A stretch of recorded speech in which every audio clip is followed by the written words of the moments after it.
نحمده ونستعينه ونصلي على رسوله الكريم أما بعد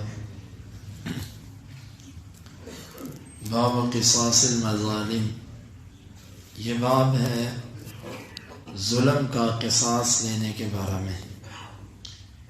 امام بخاری کہتے ہیں کہ ہمیں بیان کیا اسحاق بن ابراہیم نے، وہ کہتے ہیں ہمیں خبر دی معاذ بن ہشام نے، وہ کہتے ہیں مجھے بیان کیا میرے والد نے قتادہ سے، وہ ابو المتوکل الناجی سے، اور وہ ابو سعید خدری رضی اللہ عنہ سے، اور وہ اللہ کے رسول صلی اللہ علیہ وسلم سے آپ نے فرمایا اذا خلص المؤمنون من النار، جب مومن آگ سے نجات پا جائیں گے، حبسوا بقنطرۃ بین الجنت والنار،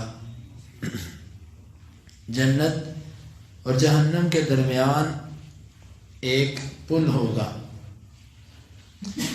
فَيَتَقَاصُونَ مَظَالِمَ كَانَتْ بَيْنَهُمْ فِي الدُّنْيَا، وہ قصاص لیں گے ان ظلموں کا جو دنیا میں ہوئے، حَتَّى إِذَا نُقُّوا وَهُدِّبُوا، یہاں تک کہ جب وہ صاف کر دیے جائیں گے اور کان چھان کر دیے جائیں گے، أُذِنَ لَهُمْ بِدُخُولِ الْجَنَّةِ، ان کو جنت میں داخل ہونے کی اجازت دی جائے گی۔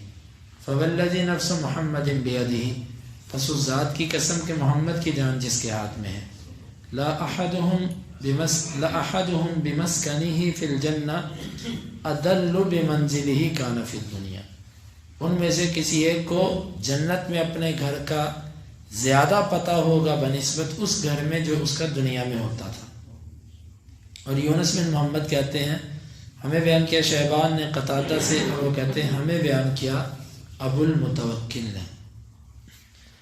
اس حدیث کے اندر رسول اللہ صلی اللہ علیہ وسلم نے فرمایا، اشارہ اس بات کی طرف دیا ہے کہ انسان سے دو طرح کے گناہ سرزد ہوتے ہیں۔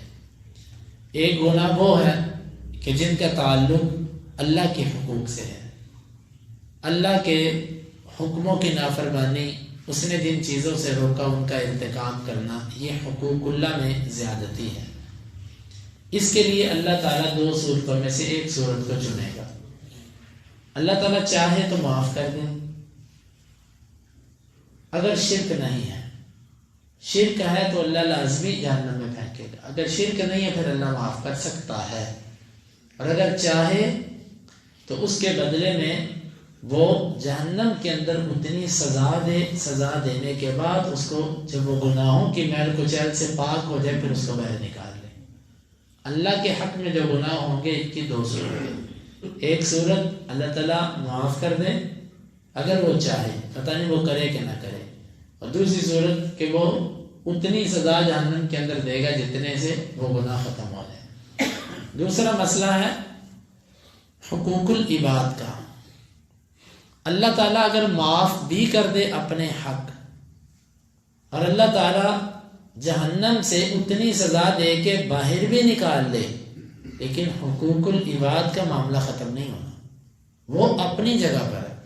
اب یہ دیکھیں حدیث کے لفظ ہے کہ جب مومن آدمی آگ سے نجات پا جائیں گے، اس کے دو مطلب ہیں، یا تو اللہ ان کو آگ میں بھیجے گا ہی ویسے ہی بچا لے گا، یا دوسرا اتنی سزا دے کے باہر نکال دے گا پھر نجات دے گا۔ دونوں صورتوں کے اندر جب وہ جہنم سے نجات پائیں گے، ایک پل ہوگا، اس پل پر روک دیے جائیں گے۔ بعض شارحین نے لکھا ہے کہ معلوم ہوتا ہے کہ یہ دو پل ہوں گے، ایک پل تو وہ ہے کہ جو جہنم کے اوپر ہے، اور ایک پل وہ ہے جو جنت اور جہنم کے درمیان ہے، اور یہاں پر کھڑے کر کے ایک دوسرے سے قصاص دیا جائے گا۔ ایک معنی مفسری شارحین نے یہ لکھا کہ پل دو ہیں، ایک پل وہ ہے جو جہنم کے اوپر ہے، اور ایک پل یہ ہے جو جنت اور جہنم، کیونکہ حدیث کے لفظ ہے بین الجنت والنار، یہ پل جنت اور جہنم کے درمیان ہے، تو ممکن ہے یہ ایک اور پل ہو۔ یہ ابن حجر رحمہ اللہ کہتے ہیں کہ یہ بھی ممکن ہے کہ یہ پل کا کنارہ جنت کی طرف ہو، کیونکہ اس کے دو کنارے ہیں نا، ایک کنارہ وہ جہاں سے یہ پل شروع ہوتا ہے اور نیچے ساری جہنم ہے، چلتے چلتے چلتے جہاں پر یہ پل ختم ہوگا اس کے بعد جنت کی حدود ہے آگے جا کر، تو یہ کنارہ جو ہے یہ جنت کے قریب ہے، ممکن ہے وہ کنارہ ہو، اللہ تعالیٰ بہتر جانتا ہے۔ یہ دونوں باتیں علماء کی ہیں، ان میں سے کسی بات کو بھی ہم حتمی طور پر نہیں کہہ سکتے کہ آیا کہ دو پل واقعی ہیں یا ایک ہی پل ہے اور یہ اس کا دوسرا کنارہ ہے، یہ اللہ تعالیٰ بہتر جانتا ہے۔ وہاں پر روکا جائے گا اور ایک دوسرے سے بدلہ لیں گے۔ جس نے دوسرے مسلمان کو گالی دی، اس کو مارا، اس پر ظلم کیا، کچھ ایسا معاملہ اس سے جو سرزد ہوا ہوگا نا، وہ ایک دوسرے سے بدلہ لیں گے۔ تھپڑ مارا ہوگا تو وہ اس کو قیامت کے دن وہاں پر تھپڑ مارے گا، اور اگر گالی دی ہوگی وہ اس کے مطابق اس سے بدلہ لے گا، اور اگر جو بھی معاملہ ہوگا وہاں پر اس کے مطابق ہوگا۔ جب تک کانٹ چھانٹ نہیں ہوگی جنت میں داخل نہیں ہو سکتا۔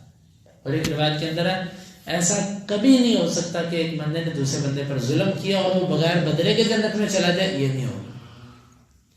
بدلہ اللہ تعالیٰ لازمی طور پر دلوائے گا۔ اور یہ بھی یاد رکھیں کہ اس بدلے کا جو تعلق ہے اس کی معافی اللہ نے نہیں دینی، حقوق العباد کی معافی اللہ تعالیٰ نے نہیں دینی، یہ معاملہ بندوں کے ساتھ ہی ہے۔ بندے ہی وہ کس طرح ہوگا، وہ نیکیاں دے کر ہو یا کس طریقے سے ہو، اب یہ رب العالمین بہتر جانتا ہے۔ اور آخر پہ آپ نے فرمایا کہ جب وہ جنت میں داخل ہوں گے، اتنی بڑی جنت کہ سب سے آخری جنتی جو جنت میں جائے گا اس کو دنیا سے 10 گنا بڑی جگہ ملے گی۔ دنیا، یہ میرے لفظ ہوتے تو اس کو جھوٹ کہہ دیا جاتا، یہ ان کے لفظ ہیں کہ جن کی زبان سے کبھی غلط نہیں نکلا۔ آخری جنتی کو دنیا سے 10 گنا بڑی جگہ ملے گی، اور اتنی بڑی جنت کے اندر آدم علیہ السلام سے لے کر آخری جنتی تک، اور اسی طرح جنات یہ بھی جنت کے اندر جائیں گے۔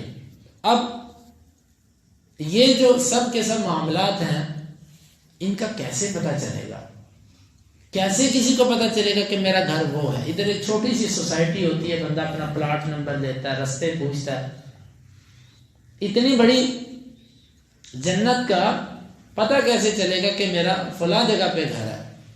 آپ نے فرمایا کہ بس اللہ تعالیٰ دل میں ایسا نقشہ ڈالے گا، ایسا میپ دل کے اندر فٹ کرے گا کہ دنیا میں اس کو اپنے گھر کا اتنا پتہ نہیں ہوگا جتنا آسان اس کو رستہ جنت کا یاد ہوگا۔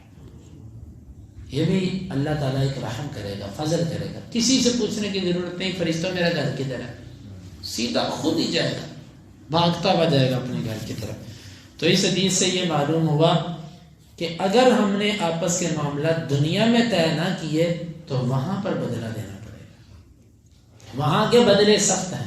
اسی لیے اللہ کے نبی صلی اللہ علیہ وسلم اکثر کہا کرتے تھے کہ جس نے میرے سے دنیا میں کچھ لینا وہ لے لے۔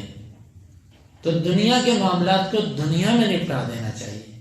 لوگوں کے سامنے کوئی بندہ کہہ بھی دے نا اور میں نے اسے بدلہ لے لیا، میں نے اس کو ایسے، کوئی بات نہیں ہے، چھوٹی بات ہے۔ لیکن قیامت کے دن کے جو معاملات ہیں نا وہ بڑے سخت ہیں۔ اللہ تعالیٰ ہمیں اس حدیث کے تقاضوں کو سمجھنے کی توفیق عطا فرمائے۔ باب قول اللہ تعالی الا لعنت اللہ علی الظالمین، یہ باب ہے اللہ تعالیٰ کے اس فرمان کے بارے میں کہ ظالموں پر اللہ کی لعنت، کیونکہ یہ ظلم کا باب چل رہا ہے نا، ظلم سے بچنا چاہیے۔ کیوں؟ ظالم پر اللہ نے لعنت کی، اور جس پر اللہ کی لعنت ہو جائے اس پر دنیا میں کوئی رحم کرنے والا نہیں ہوتا۔ ظلم سے بچنا چاہیے۔ اگر سے اہل علم نے لکھا ہے کہ یہاں پر جن پر لعنت کی گئی ہے اس سے مراد کافر ہے، مومن نہیں ہے، لیکن ہمیں اس کام سے بھی بچنا چاہیے جس کام پر اللہ نے لعنت کی۔ امام بخاری کہتے ہیں کہ ہمیں بیان کیا موسیٰ بن اسماعیل نے، وہ کہتے ہیں ہمیں بیان کیا حمام نے، وہ کہتے ہیں مجھے بیان کیا قتادہ نے صفوان بن محرز المازنی سے، قال بینما انا امشی مع ابن عمر آخذ بیدہ، میں عبداللہ بن عمر کے ساتھ چل رہا تھا، ان کا ہاتھ پکڑے ہوئے تھا۔ اذ عرض رجل فقال، اچانک ایک آدمی آیا اور کہنے لگا کیف سمعت رسول اللہ صلی اللہ علیہ وسلم فی النجوى، آپ نے اللہ کے نبی سے سرگوشی کے بارے میں کیسے سنا ہے؟ فقال سمعت رسول اللہ صلی اللہ علیہ وسلم یقول ان اللہ یدنی المؤمن فیضع علیہ کنفہ ویسترہ، اللہ تعالی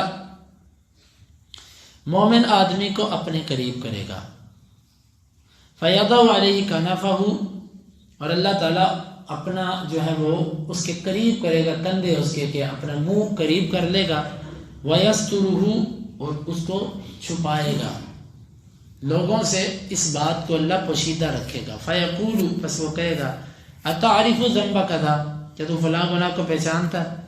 اتعرف ذنبا کذا، فلاں فلاں گناہ کا بھی تجھے پتہ ہے؟ فیقول نعم ای ربی، وہ کہے گا ہاں بالکل قسم ہے میرے رب ایسے ہی ہے. حتی قررہ بذنوبہ، حتیٰ کہ وہ اقرار کروائے گا اس سے اس کے گناہوں کا. ورآ فی نفسہ انہ ہلک، اور وہ اپنے دل میں سمجھے گا کہ آج میں تباہ ہو گیا. قال سترتھا علیک فی الدنیا، پھر اللہ تعالیٰ فرمائے گا دنیا میں تیرے ان گناہوں پر میں نے پردہ ڈالا تھا، لوگوں کو میں نے، تو نے گناہ کیے، میں نے لوگوں میں اس کی تشہیر نہیں ہونے دی. وانا اغفرھا لک اليوم، اور آج کے دن میں تجھے وہ معاف کرتا ہوں. فیعطی کتاب حسناتہ، پس وہ اپنی نیکیوں کی کتاب دیا جائے گا. واما الکافر والمنافق، اور رہے کافر اور منافق قسم کے لوگ، فیقول الاشہاد، جو گواہ ہوں گے وہ یہ کہیں گے ہؤلاء الذین کذبوا علی ربہم الا لعنۃ اللہ علی الظالمین، یہی وہ لوگ ہیں جنہوں نے اپنے رب پر جھوٹ باندھا تھا، خبردار لعنت ہو اللہ کی ظالموں پر. اس حدیث کا، اس کی وضاحت تو اپنے مقام پر آئے گی. یہاں پر صرف یہ بتانا مقصد ہے کہ اللہ تعالی جن گناہوں کے لیے مومن کو اپنے قریب کر کے اس سے سرگوشی کرے گا، اس کے کان میں باتیں کرے گا، کسی کو پتہ بھی نہیں چلنے دے گا، یہ وہ گناہ ہوں گے جن کا اللہ کے حقوق سے تعلق ہوگا. رہے وہ گناہ جن کا بندوں کے حق سے تعلق ہے تو وہ جنت سے نجات، جہنم سے نجات پانے کے بعد بھی جب تک اس کا بدلہ نہیں لیا جائے گا وہ جنت میں جا کیوں نہیں سکتا. یعنی کہ یہ جو پردہ پوشی ہوگی یہ ان گناہوں کی ہوگی جو اللہ کے حق میں ہوں گے، بندوں کے حق میں ہوں گے جو اس میں نہ پردہ پوشی ہے اور نہ اس میں اللہ نے معافی دینی ہے، اس میں بندہ ہی بندے سے بدلہ لے گا. تو یہ حدیث ہے. اللہ رب العالمین سے دعا ہے کہ اللہ تعالی ہمیں حقوق اللہ اور حقوق العباد سمجھنے کی توفیق عطا فرمائے. اللہم انفعنا بما علمتنا وعلمنا ما ينفعنا وزدنا علما وآخر دعوانا ان الحمد للہ رب العالمین. حدیث نمبر 2440 اور 41.